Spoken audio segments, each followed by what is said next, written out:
नमस्ते दोस्तों, मेरा नाम है भावना और ये है मेरा चैनल अर्धनारीश्वर एक आत्मिक यात्रा। दोस्तों, आज का जो टॉपिक है वो बहुत ही इंटरेस्टिंग होने वाला है और बहुत ज़रूरी भी है उनके लिए जो एसेंशन की जर्नी पर हैं, और ये जानने के लिए भी कि आखिर ये मोक्ष होता क्या है। तो आज का जो टॉपिक है वो है प्रकृति के 3 गुण। ये 3 गुण भौतिक होते हैं और मोक्ष के लिए भौतिक यानी प्रकृति से परे जाना होता है, क्योंकि यही गुण उसे बांधते हैं। और ये गुण होते कौन से हैं? ये है तामसिक गुण, राजसिक गुण और सतोगुण, सात्विक गुण। जब कोई सतोगुण में मरता है तो उसे उच्च लोक प्राप्त होते हैं। यहाँ पे उच्च लोक से मतलब है जिसकी चेतना ऊंची होती है, जिनमें ज्ञान का भंडार होता है, बहुत सारा ज्ञान उन्होंने अर्जित कर रखा होता है। और इसके बाद जो रजोगुण में मरते हैं व्यक्ति, तो रजोगुण में मरने वाले व्यक्ति सकाम कर्मियों के बीच में जन्म लेते हैं। सकाम यानी कि जो यहाँ पे अर्थ पे कर्म करते हैं अपना, उनमें उनका स्वार्थ होता है, वो एक्सपेक्टेशंस रख के काम करते हैं। यानी ऐसे व्यक्ति जो कि अपने बेसिक नीड्स के लिए, ज़रूरतों के लिए या अपने ऐशो आराम के लिए, शौक़ पूरे करने के लिए जितनी भी स्ट्रगल करते हैं, मेहनत करते हैं, वो रजोगुण में होते हैं।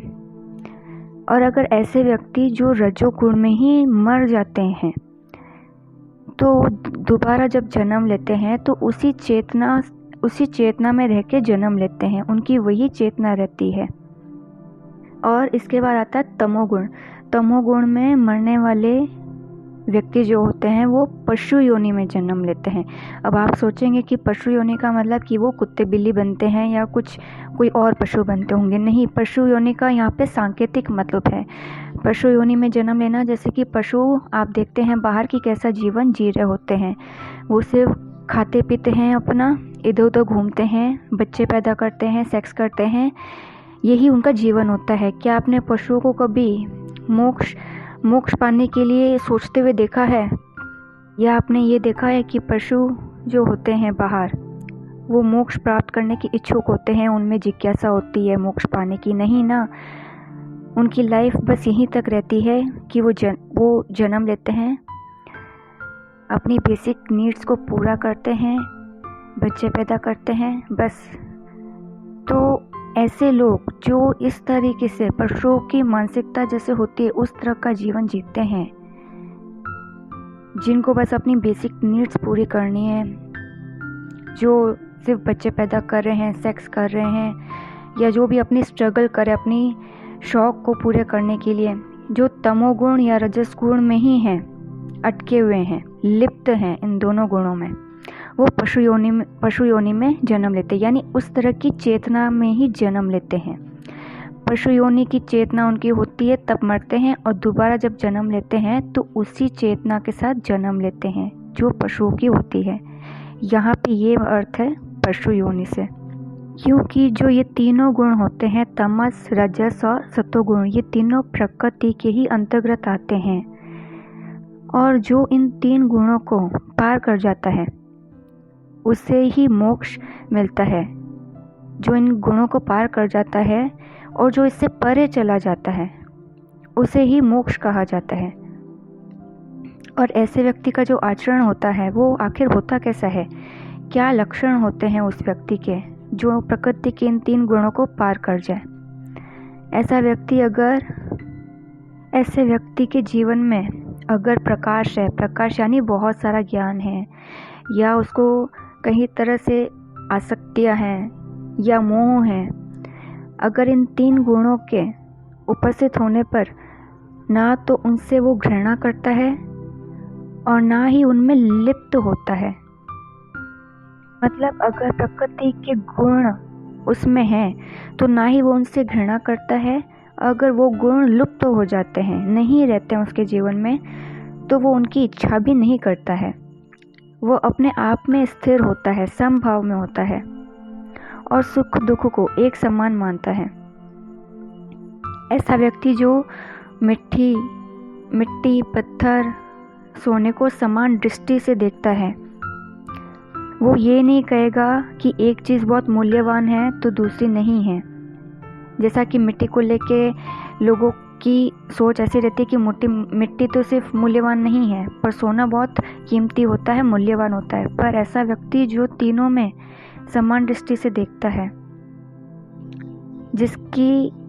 जिसका प्रशंसा, बुराई, मान, अपमान से कोई वास्ता नहीं, तो समझ लीजिए कि वो व्यक्ति प्रकृति के इन तीनों गुणों को पार कर चुका है।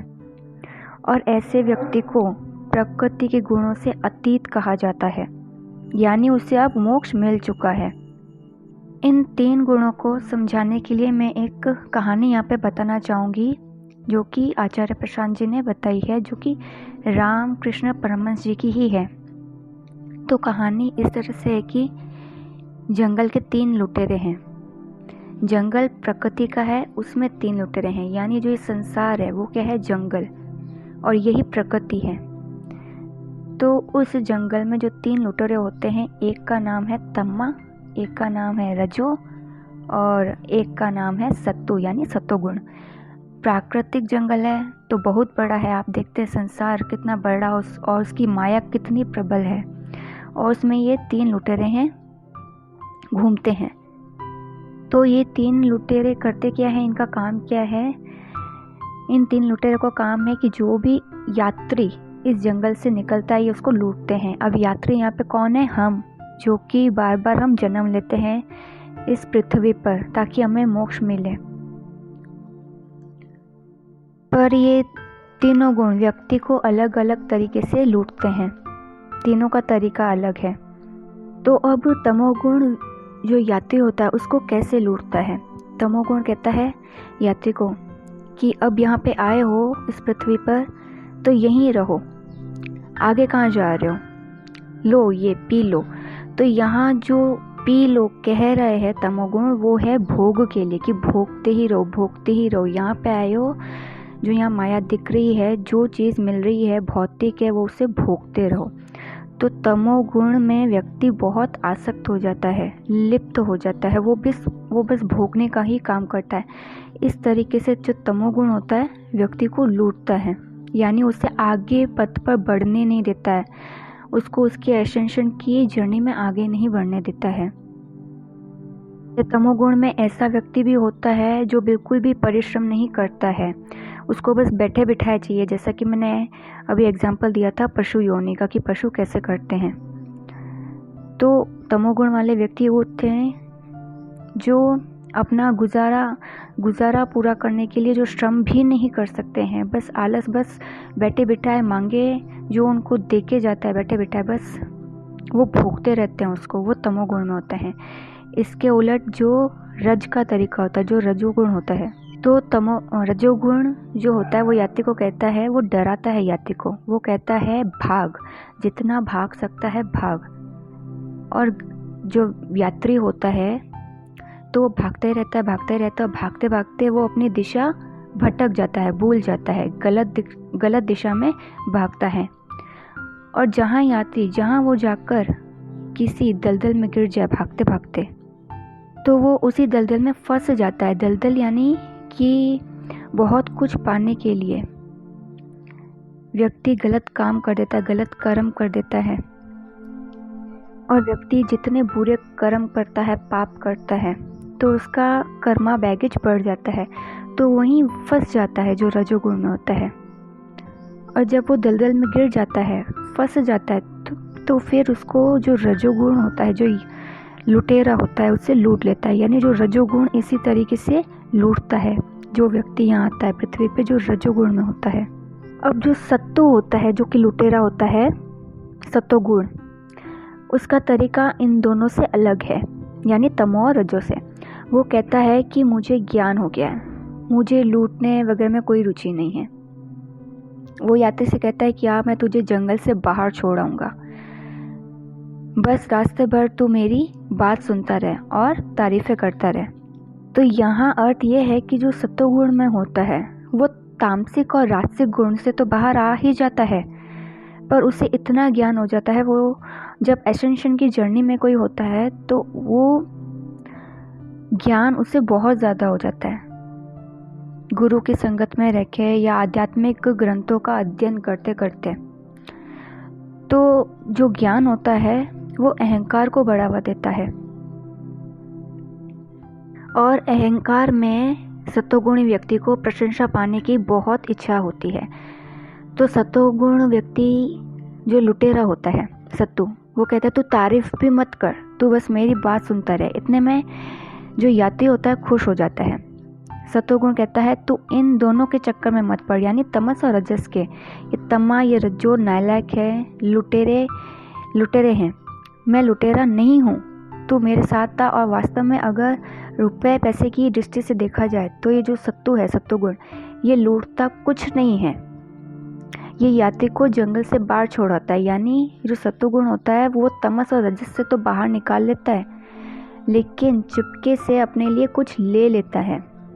और लेता क्या है? प्रशंसा, ढेर सारी प्रशंसा। और प्रशंसा का तो काम ही है अहंकार को बढ़ाते रहना।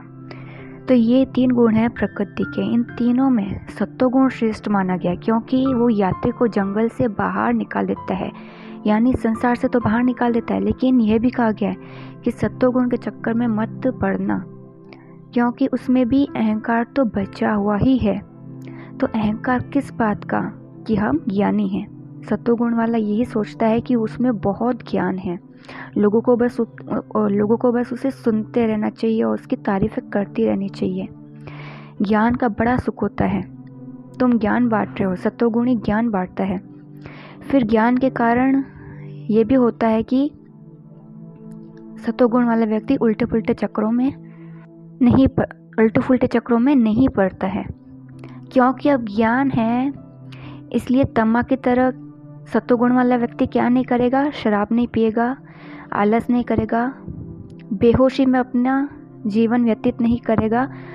तमोगुण वाला व्यक्ति यही करता है कि भोग रहा है और बेहोश पड़ा है, कोई मतलब ही नहीं है दुनिया से या आध्यात्मिक प्रगति से। और चूँकि अब ज्ञान है, बहुत सारा ज्ञान है, तो रज्जो की तरह भी नहीं रहोगे रजोगुण में कि डरा रहे हो, धमका रहे हो, लालच नहीं करोगे। तो ज्ञान तुम्हें उन सब चीज़ों से मुक्ति दे देता है, तम से और रजस से। ज्ञान तुम्हें तम और रज से मुक्ति दे देता है, लेकिन ज्ञान स्वयं अपने आप में एक बोझ बन जाता है, क्योंकि ज्ञान तुम्हें ज्ञानी बना देता है। और होना क्या है? हमें होना है शून्य। शून्य यानी ब्रह्म में होना है, अनंत में समा जाना है, शिवमय हो जाना है, पर बन गए ज्ञानी। तो आध्यात्म का उद्देश्य ये नहीं होता है कि तुम सत्वगुण में आ जाओ और सत्वगुण में ही लिप्त हो जाओ, सत्वगुण से ही आसक्ति कर लो, जहाँ बहुत सारा ज्ञान होता है, जहाँ अवस्था बहुत ही व्यक्ति की शांत होती है, शांतिपूर्वक जीवन होता है उसका, पर ज्ञान का घमंड होता है। आध्यात्म का उद्देश्य होता है तुम्हें गुणातीत ले जा, इन तीनों के परे लेके जाना, 3 गुणों से आगे निकल जाओ। अगर तामसिक हो तो पहले राजसिक बनो। जैसा कि मैंने कहा कि तामसिक व्यक्ति आलसी होता है, पशु जैसा होता है, तो राजसिक बनो।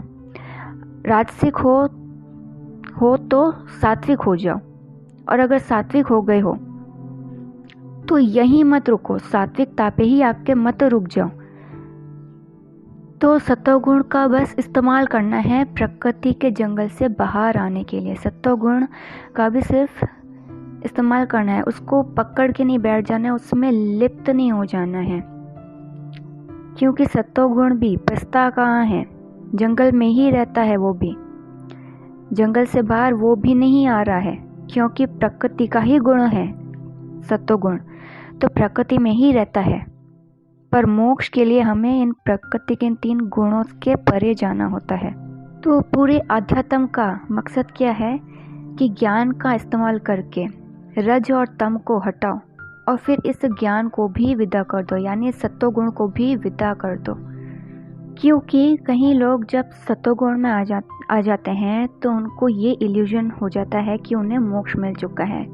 और यहाँ मैं ट्विन फ्लेम्स को एक बात कहूँगी कि ट्विन फ्लेम्स जब बहुत ज़्यादा इनर वर्क करते हैं और इनर वर्क करके जब वो 5th डायमेंशन में एंटर होते हैं, एक नई कॉन्शियस में एंटर होते हैं, तो जब वो 5th डायमेंशन में आते हैं, 5D में आते हैं, तो वो सतोगुण में ही प्रवेश करते हैं।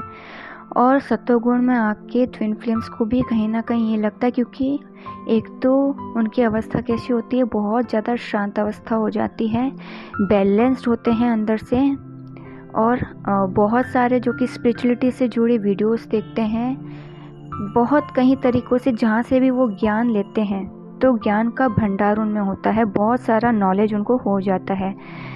तो वो भी कहीं ना कहीं ये समझ बैठते हैं कि एक तो शांत अवस्था है और दूसरा ज्ञान है, तो उन्हें मोक्ष मिल चुका है। पर ये सत्य नहीं है, अभी आप ट्विन फ्लेम्स को मोक्ष नहीं मिला है। अगर आप सत्वगुण में लिप्त हो, सत्वगुण की आसक्ति है आपको, क्योंकि सत्वगुण भी प्रकृति का ही हिस्सा है। सत्वगुण का इस्तेमाल सिर्फ इसलिए ही करना होता है ताकि हम तमस से और रजस से बाहर निकल सकें। तो दोस्तों, ये था मेरा आज का वीडियो, एंड आई होप कि अब आपको समझ में आया हो कि मोक्ष आखिर हमें मिलता कब है। तो अगर वीडियो समझ में आया हो तो लाइक कीजिए, शेयर कीजिए। Till then, good bye and God bless you.